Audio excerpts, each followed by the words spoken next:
16세기 당시 유럽의 지식들은 가톨릭의 엄격한 통제 아래 있었는데요. 자유롭고 인본적인 연구를 위해서 세웠던 게 이 콜레지 드 프랑스예요.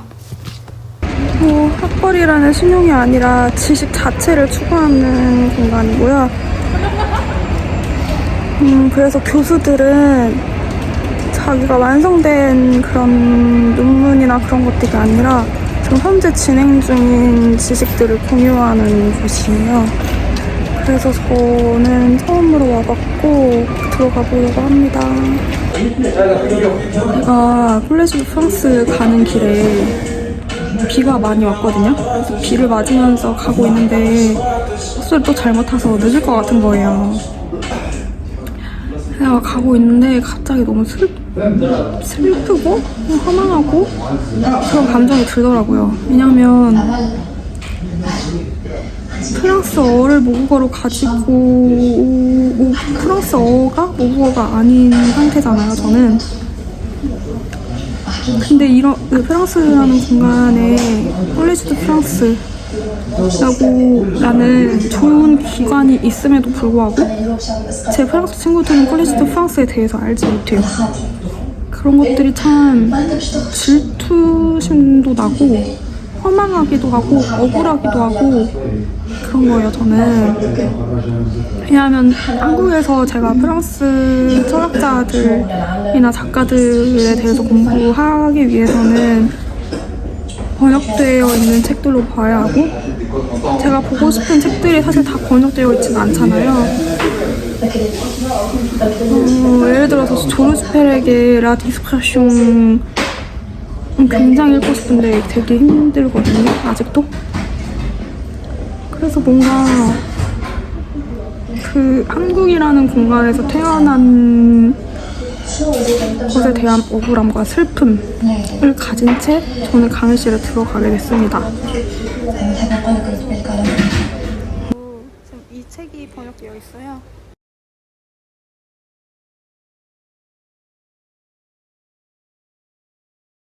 알바니아는 엔베르 호자가 40년 동안 독재를 유지해요. 그리고 이 시기에서 레아이피가 태어나고요. 엔베르 호자는 소련이랑 중국과도 절교하면서 전 세계에서 가장 고립된 국가를 만들었어요. 그리고 전국에 70만 개의 벙커가 있대요.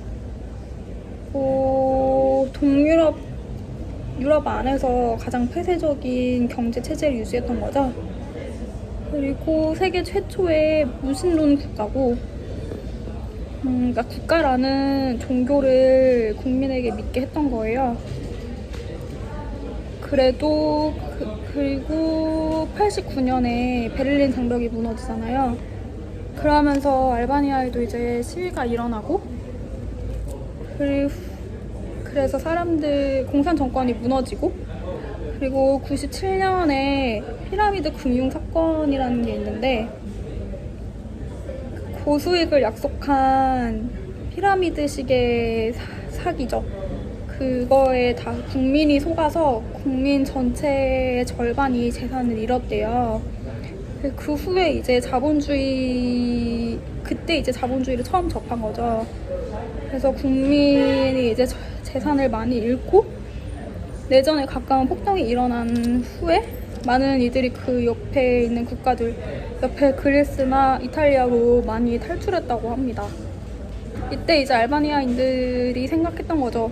내가 여태까지 믿던 건 무엇이고 국가에서 말한 자유란 무엇인가, 사회주의란 무엇인가, 공산주의가 말한 형태도 형식적인 자유였던 거죠. 그리고 그 후에 준비되지 않은 상태에서 맞이한 리버럴한 자유도 다른 형태의 사기에 가까운 것이다 라고 생각했어요. AP가 강의에서 자유에 대해서 말하는데요. 하나는 리버럴한 자유고 하나는 관계에서 오는 자유에 대해서 말해요. 리버럴한 자유는 형식적인 거고 관계에서 오는 자유가 진짜 자유다 라고 말하거든요. 그 예로 알고리즘을 들어요. 알고리즘은 편집자와 움직이처럼 움직이가 존재하죠. 무엇을 보여주고 결정하고 우선순위를 매기고 은폐된 사실을 선택된 진실만 저희가 보게 되잖아요. 그래서 보고 싶은 것만 보게 되는 거에 거품에 갇히게 되는데 이를 필터 버블이라고 표현해요. 그러면서 이제 자유주의적 자유, 리버럴한 자유를 비판하는데요. 돈이 있고 능력이 있으면 뭐든지 할 수 있는 자유. 근데 이거는 사실 출력값이 좋은 소수만 누릴 수 있는 거죠. 예를 들어서 제가 강의실에 오면서 느꼈던 감정들, 제가 한국에서 누리지 못한 자유라고 생각이 들었었기 때문인 거죠. 또 예를 들면 제가 지금 사용하고 있는 스마트폰, 이걸 사용할 때 지구 반대편에서는 배터리 원료에 코발트를 캐기 위해서 어린아이들이 맨손으로 좁은 구덩이 안에 들어가거든요. 콩고에서 특히 70%를 코발트를 채취하는데 아이들이 보호정보 없이 맨손으로 들어가서 돌을 캐요. 이거는 보편적인 우리가 누리는 자유가 아니라 저렴한 물가를 위한, 이익을 위한 거라고 얘기해요. 내가 수혜자가 아니라 피해자가 됐을 때도 이 시스템이 정당한가를 생각해 봤을 때 이 시스템이 정당하지 않다면 이거는 부도덕한 것이다 라고 레아이피는 지적하고요. 그리고 유럽의 자유진영이 사실은 보편적이지 않은 기초 위에서 쓰여진 거죠. 이 이론을 토대로 해봤을 때.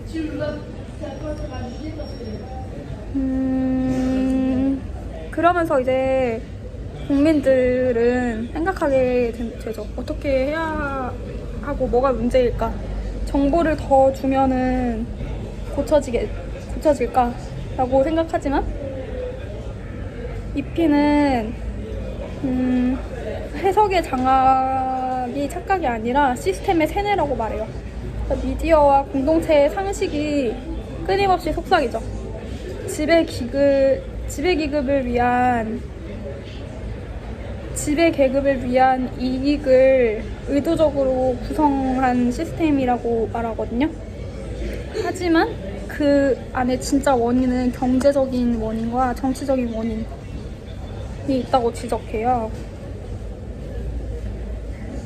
그래야 기득권이 자신의 부와 권력을 유지하는 구조적인 모순에 들키지 않을 수 있으니까요.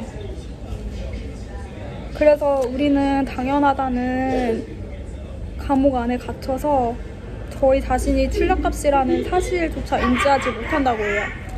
그러면서 레아이피는 3가지 능력을 현대인이 상실했다고 말하거든요. 하나는 penser par soi-même, 스스로 생각하기. 두 번째는 penser à manière cohérente, 일관되게 생각하기. 세 번째는 se mettre à la place du monde, 타인의 입장에서 생각하기.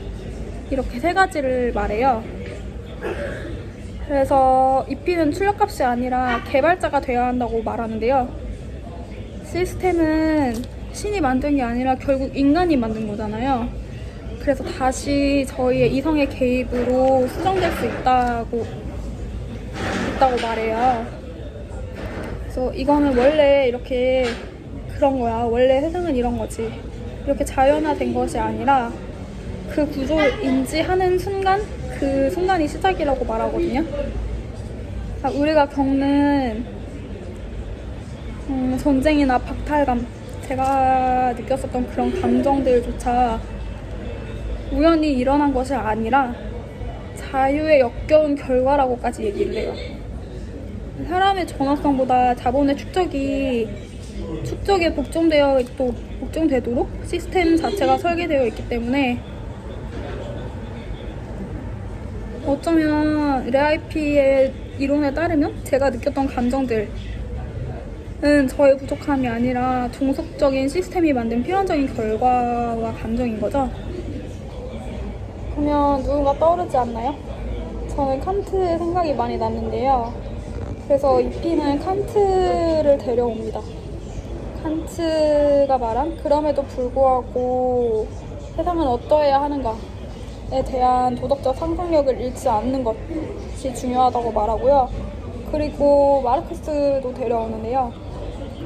마르크스처럼 이성적으로 세상이 얼마나 망가졌는지에 대한 판단을 하는 것이 중요하다고 말해요. 그럼에도 마르크스처럼 분석만 하면 허무주의에 빠질 수 있고, 칸트처럼 희망만 가지면 사기꾼이 될 수 있다. 우리는 샤르라탕이라고 말하거든요. 이것도 콜레주 드 프랑스에서 샤르라탕에 대해서 강의하시는 교수님이 따로 계세요. 그것도 나중에 한번 얘기해보면 좋을 것 같아요. 그리고 그래서 칸트의 정신적인 문법이랑 마르크스의 현실적인 것이 잘 융합되어야 한다. 그것이 저항의 힘을 가지고 올 수 있다라고 말합니다. 에피는 사회주의나 계몽주의가 잘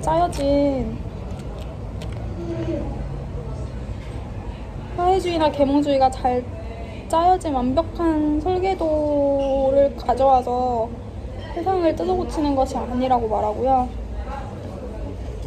우리가 이미 안에 시스템 안에 들어왔기 때문에 어떻게 나갈 수가 없다고 말해요. 이미 우리는 다 물들은 거죠. 그래서 우리가 선택할 수 있는 건 어느 방향으로 움직일 것인가, 그 어느 방향성을 가지고 가야 하는 것인가, 그게 중요하다고 말하거든요. 저는 강의를 듣고 나서 그녀의 그런 이론들이 너무 이상적인 것이 아닐까라는 생각이 들었어요. 어떻게 생각하시는지, 아니면 저의 이 생각 자체가 이런 너무 이상적이다라고 생각하는 것 자체가 이 시스템이 잘 돌아가고 있다는 뜻일까요?